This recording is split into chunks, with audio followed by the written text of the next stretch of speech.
CCTV command and control सेंटरचं उद्घाटन आपण केलेलं आहे। त्याच्यामध्ये शहरामध्ये जे CCTV लागलेले आहेत त्यांचा एकाच ठिकाणी मॉनिटरिंग करण्याची सुविधा उपलब्ध करून देण्यात आली आहे। त्याचबरोबर प्रथमतः आपण ENPR कॅमेराज इन्स्टॉल केले, त्याच्याद्वारे ट्रॅफिक रेग्युलेशन हे ऑनलाईन करता येईल आणि जे ट्रॅफिकचे ब्रीच करणारे व्हायलेटर्स आहेत त्याच्यावरती आपल्याला ऑटोमॅटिक फाईन करता येईल। एक कॅमेरा आपण इन्स्टॉल केलेला आहे। त्याच प्रकारे येणाऱ्या काळामध्ये अजून ENPR कॅमेरा आपण इन्स्टॉल करणार आहोत आणि सिटीमधील लॉ अँड ऑर्डर, क्राईम आणि ट्रॅफिक हे जास्तीत जास्त आपल्याला CCTV कॅमेरा बेस रेग्युलेट करता येईल। शहरात तब्बल किती कॅमेरे बसवण्यात आले?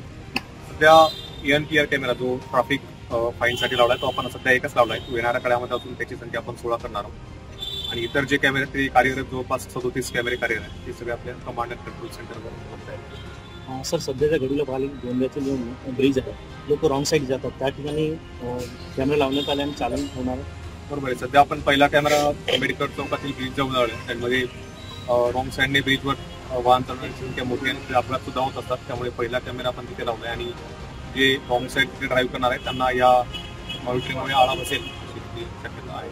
Thank you sir. काय सांगायला CCTV कॅमेऱ्याचा या ठिकाणी लोकार्पण झालं आहे, कशा पद्धतीने ही कॅमेरे वाहतुकीवर मदत करणार आपल्याला? आज आपण या ठिकाणी CCTV कॅमेऱ्याद्वारे ई चलन प्रणालीद्वारे वाहतूक मोडणाऱ्या नागरिकांना दंड करण्याची प्रणाली गोंदिया जिल्ह्याचे पोलीस अधीक्षक आदरणीय गौरव भांबरे साहेब तसेच गोंदिया जिल्ह्याचे अपर पोलीस अधीक्षक अभय डोंगरे साहेब यांच्या मार्गदर्शनाखाली ही प्रणाली गोंदिया जिल्ह्यात प्रथमच आणलेली आहे।